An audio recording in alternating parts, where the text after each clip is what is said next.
People don't often always equate agriculture with technology. However, homogenization, pasteurization, and refrigerated transport are arguably three of the most important innovations for the ag industry today. Additionally, GPS, big data sharing, and automated processes are also exploding now. With technology becoming the forefront of our industry and with the U.S. continuing to fall behind the rest of the world in STEM education, we need to highlight individuals to bring them to our industry and provide the resources to turn their ideas into reality.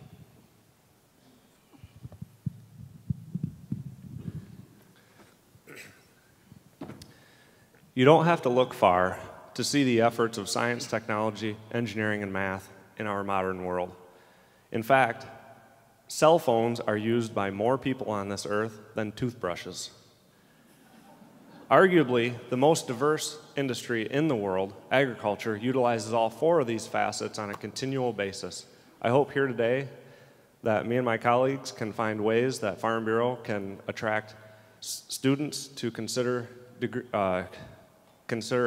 careers in this amazing industry. Thank you.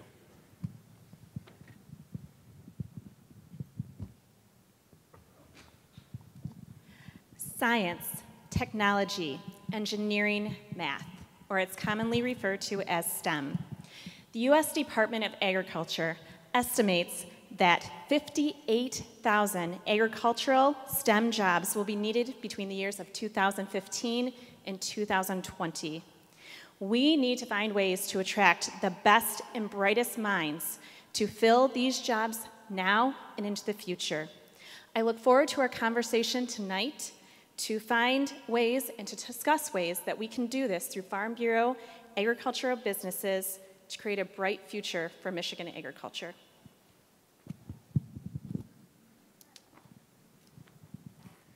Uber is the #1 transportation company in the world, yet they don't own a fleet of vehicles. Airbnb is the top hotel chain, yet they don't own brick and mortar. The next generation of technologists are flocking to these Silicon Valley startups. So we need to discuss how Farm Bureau can work in an employee's marketplace to connect this top young talent with our vibrant farming community.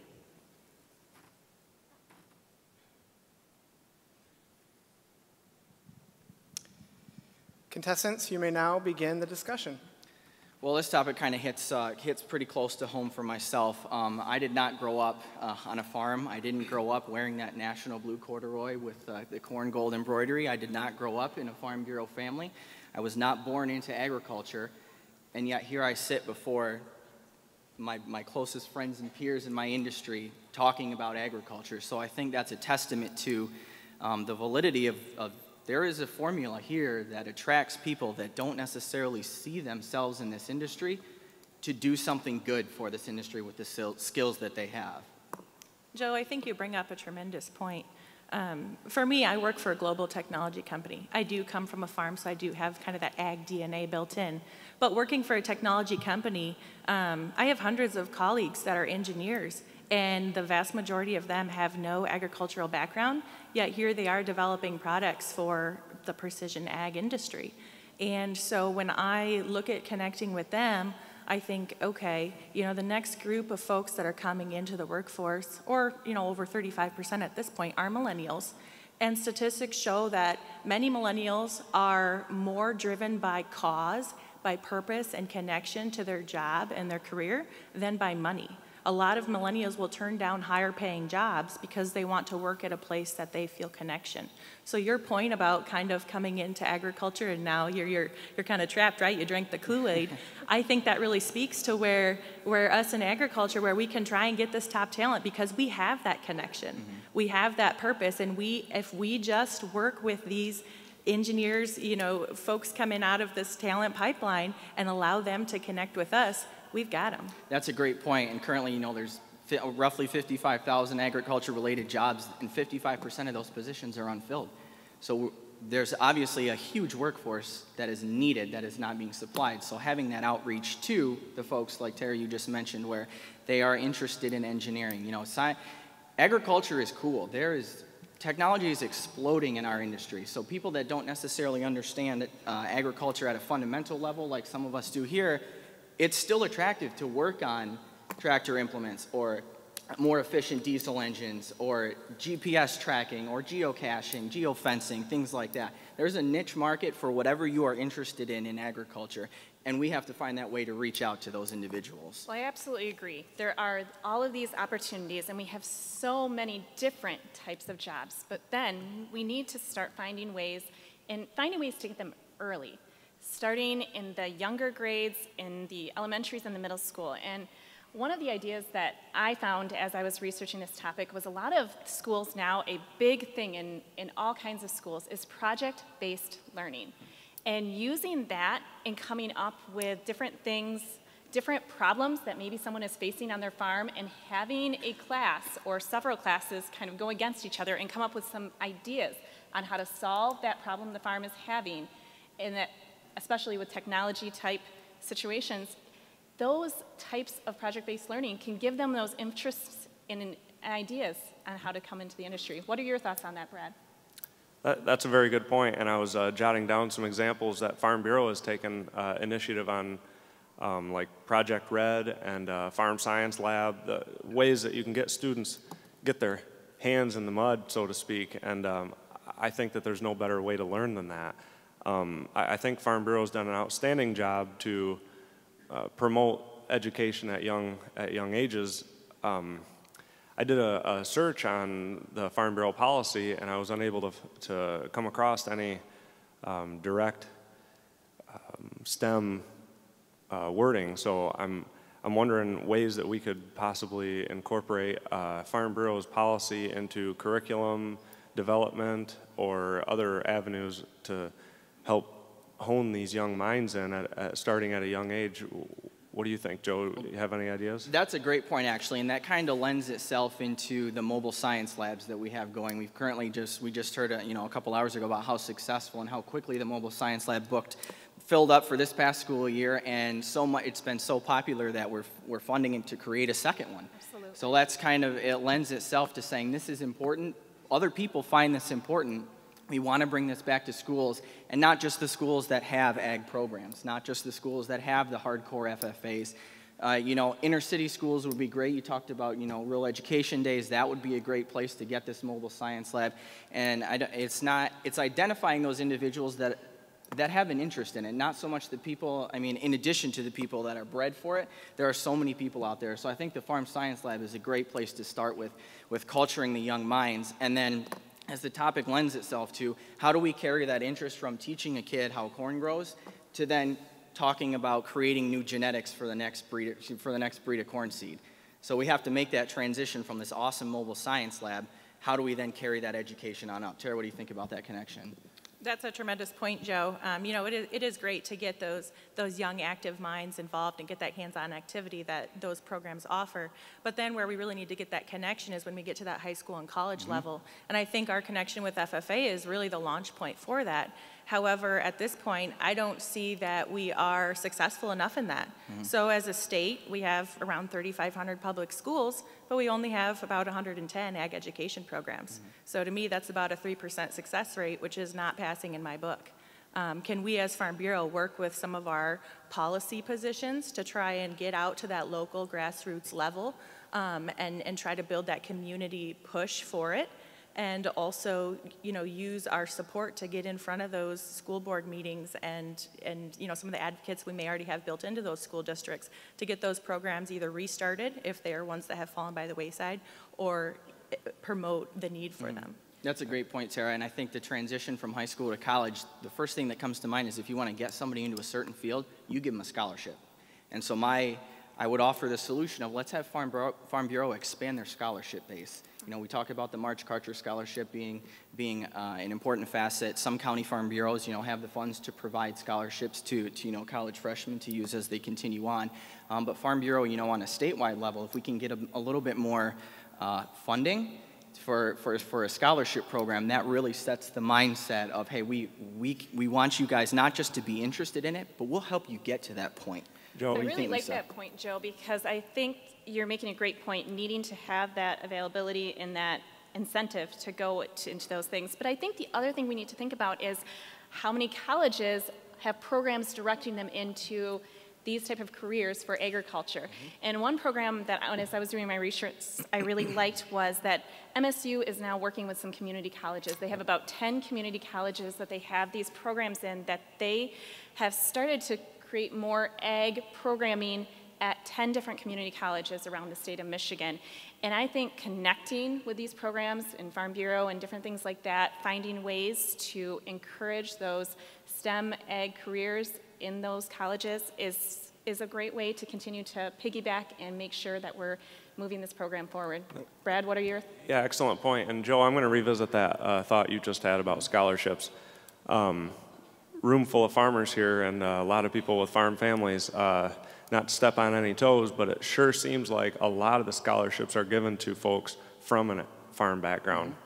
And so whether it be through this organization or other ag organizations, if we want to get some scholarships out to a diverse group of people, I think that we need to open our minds a little bit about, to open the playing field, if you will. So now, I did some research on the Business Higher Education Forum, and it was created to basically bridge the gap between industry and education. And that to me was an example of maybe some place that Farm Bureau could, I'm not sure if we're involved in that, but could get involved in that to have a more open discussion, if you will, with these educators. And maybe, this is higher education obviously, but at that point we could catch the tail end of these folks' education to bring them our way. What are your thoughts? And that plays perfectly kind of into my next solution, if you will. So MSU does their Ag Career Day. It's kind of a huge career fair where it's specifically related to the ag industry. And you have individuals come where this is kind of where you can get your foot in the door on an internship for the summer that could possibly lead to an entry-level position. I know Zoetis does a lot. Michigan Milk Producers does a lot. DFA is there. So there's a ton of industry leaders across all commodities. Michigan Corn is there. Geez, they're all there. So having a career fair, on MSU is obviously a great way for that university to reach out the feelers to whoever may be interested. So I think piggybacking that idea and maybe having Farm Bureau have some sort of, maybe not necessarily a career fair, but a career initiative where you bring people from your community, and it can start at the county level. Because the best way to get somebody to go to something is to shake their hand and say, hey, I want you to be here. So that having that personal touch is a great way to get somebody like there. Like a job shadow, maybe, if you will. So having Farm Bureau sponsor something at the county level as a career fair for a job shadowing experience, that's a great point you bring up. And Joe, just to piggyback off of that, I think this state convention would be a premier venue to try and launch something like that. I was part of the planning committee for the National Holstein Convention this year, and we decided to launch a career portion of that, which was new to the program, but we were able to connect several universities. We had overwhelming interest from universities to pay money to come and connect to these kids about their ag programs. But also, we had folks on stage talk about their careers in agriculture, so those students could sit there and connect with what an everyday life is like if they were to go into these different avenues. So I think giving that connection is a tremendous opportunity to open their eyes to it, and also if you do it at a platform like this, it gives that connection to us as an organization, what the future entails. But I want to shift gears a little bit here, because as I sit back and analyze this topic area, education and filling that pipeline is very important, yes. But I look at this and say the need is here. And I say that because I work in the technology world. When I'm out in the industry, I'm hearing constantly that we need these folks. For instance, I was at the Milk Business Conference a couple weeks ago, and on the CEO's panel, where we had the CEO of DFA, Borden, and California Milk Producers, which arguably makes up a controlling share of America's milk supply, all of them sat there and said, yes, the trade wars are an issue. If we could get some border policies in place, that would certainly improve some things. Yeah, everybody talks about supply management, but over and over, I can't even count the number of times, every one of those CEOs said innovation is key for us to move forward. And so when I hear that, I think, okay, Fairlife Milk. They came in and disrupted that marketplace immediately because of packaging and because of their ability to ultra-filter milk, so now it's packed with protein, it doesn't have the lactose and the sugars. And that happened pretty much overnight, and it's a huge success. That is innovation, and we need those outside thinkers in our marketplace now. That's not 5 or 10 years from now. So what do you guys think about as Farm Bureau? How can we get those folks that maybe have that out-of-the-box mentality and not that ag background to transition over? I like that. I like that a lot, Tara, that you brought up Fairlife, because the co-op that I work for works with a dairy called Superior Dairy down in Canton, Ohio, and they are, as Fairlife is, they are trying to change the way that we think about fluid milk. Fluid milk consumption has been going down. Not specifically in schools, but among the public nationwide.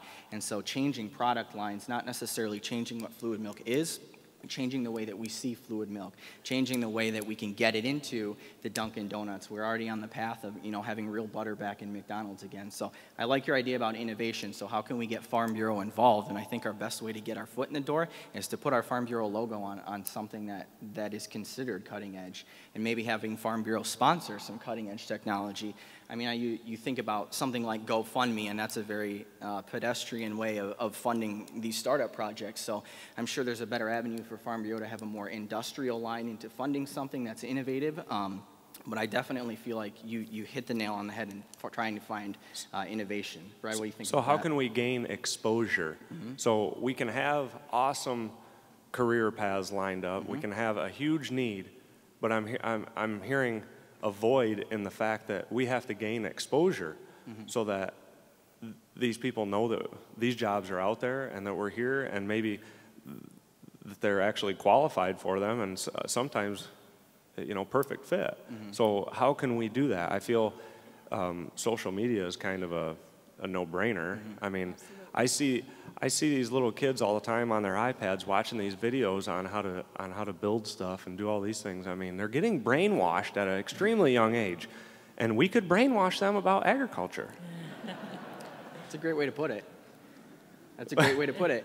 And I think, Michigan Farm Bureau has its own Facebook page to use Facebook. Our county has its own Facebook page that has its own outreach. But as to your point, that is only to people who follow that page.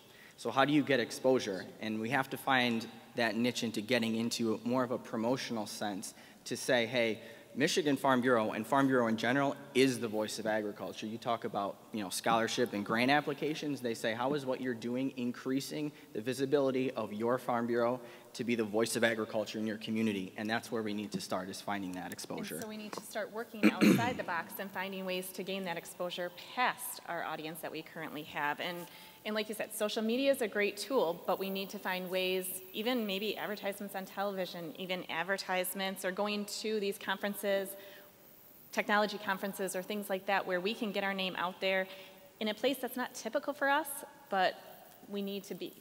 We're essentially investing in our industry's future. So it may take some investment on our parts to gain that exposure. I'm sorry, Tara, go ahead. Oh, no, thank you, Brad. That's a great point, and I think what we need to do is just what we need to do with food, right? We need to look at what the consumers, how they want it to be delivered to them and meet that need. So when we think about trying to attract aggressive, young technologists in a, fast-paced marketplace, we need to go to the platforms that they seek out. So, a lot of millennials listen to podcasts, for instance. 25% of Americans are listening to podcasts, and I bet you most of those are millennials and Gen Zs. So why don't we figure out how to cross-pollinate on that? Let's go find, some podcasts that are tech-oriented or talking about hot topics that, Silicon Valley kids want to hear about, and sponsor a show, get one of our guests on their show, so that it is content area that they want to listen to. It doesn't have to be promoted as agriculture, but have it about general issues that are appealing to them, but then be able to throw that Farm Bureau logo on it, throw your ag facts into it, and some plugs for opportunity in the ag industry. Well, and even in our county, we do a radio spot. Well, we actually do it within our district, and we have a radio spot on a local radio station, 15 minutes per month. And with that, we pick all different types of agriculture that we spotlight. And this past year, we made sure during the summer that we had a few speakers, a few farmers that went on there and talked about ag technology and how they used it on their farms. And so even something like that, talking about how we're using it in our farms right now, maybe could perk the interest as we tell our stories and how we're using it already and what our needs are on our farms, might perk someone's interest if they hear something like that. So even telling our story, sharing what we're doing, using Farm Bureau to get the message out there to a wider audience, that might be a step forward for us. I think that's sorry, go ahead, Brad. I was just going to say, and we aren't No offense to the folks in the audience that do, but we aren't just the bib overalls wearing straw in our cap, farmers anymore. This is a fast-moving, fast-paced market, and a tremendous industry. And so I think that maybe we would catch some students or career pathfinders off guard with how advanced our industry is if we could just get our foot in the door. And I think, and Tara, I want to throw this back to you in one sec. I think combining your idea with Lisa's of you talk about your radio show, you talk about identifying these people. I think the final facet of this is once we get them here, how do we recognize them? How do we make them feel that they're wanted here? That once they get here and they have that awesome thing there, you're in this industry, you have to make it great. And I think that an award or something like that is a cheap way of recognizing them, but helping the community say, okay, now I understand who Lisa is. I know what she does. She's the one who's come up with this, that, and the other thing. As an industry leader, turn to her, follow her, look at what she's publishing, and then you make that person feel wanted within that industry, and you make them feel like, hey, now maybe I want to go get my friends and say, hey, I have this awesome opportunity. I want you to come and be with me because this is how great my job is. Joe, those are some great points, and I honestly feel that if we can get them to convert over and have involvement in agriculture, I think the general culture of our community is what's going to retain them. Yeah, we can throw awards at them or scholarships or whatever, and those are a great feather in the cap, but it's said over and over again, and I truly believe it is the case, it is the people of agriculture that make folks want to stay.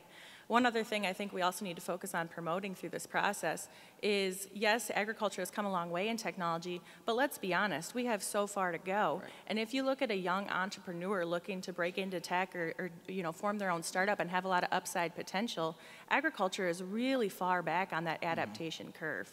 So if I'm going to try and bust into the tech world and go after an entrepreneurial venture, there's a ton of upside if you're coming into ag, folks, and we have a lot to talk about from that standpoint. Well, and they say about technology, by the time it's already been invented, it's already obsolete. So it's not just so much to have somebody coming in with one idea. You need sort of a think tank or a coalition of knowledge as far as people coming up with those ideas, not just on a one-time basis, but you need a consistent stream. You talked about filling the pipeline earlier, and I think that's a great way to put it. You want the recruits, to use a sports term, you want the recruits coming down in a constant funnel to fill that void, because by the time one person comes up with something, Brad's already going to have a better idea, and then Tara's going to have an idea on how to do it better yet. And by the time that Lisa gets to implement it, it's kind of a collaboration of everything to make it better. Contestants, you may begin with your closing statements in random order.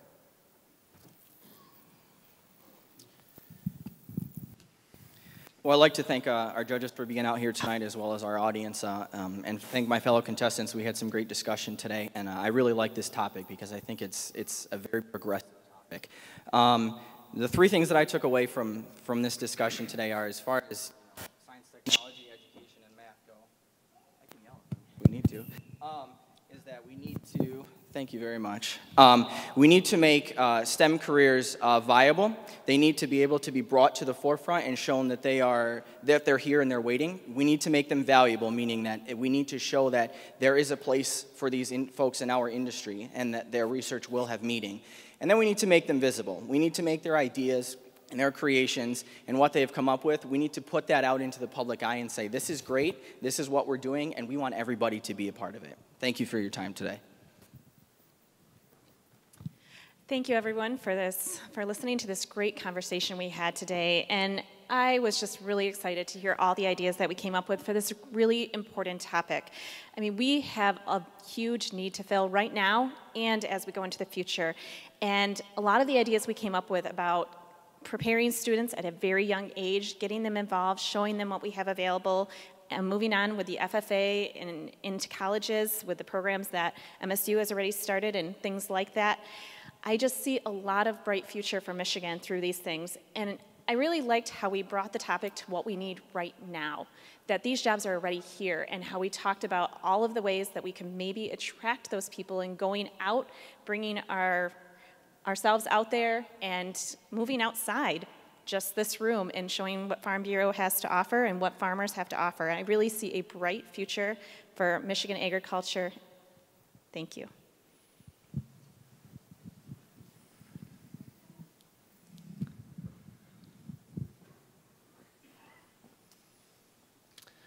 Yes, thank you all for listening to this conversation, and thank you guys. This was actually a lot of fun. We all brought up some points, and I'd like to highlight some of those. Joe, it's amazing. You brought up a great point that you don't have to come from an ag background. I mean, you're a walking testament to that. And that ag is cool. That is important, that these people understand and that we gain exposure to let them know how cool agriculture really is.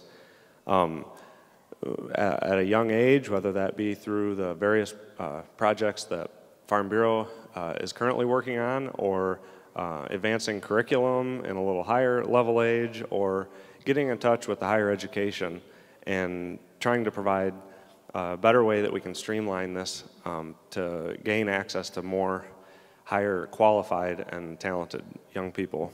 Thank you.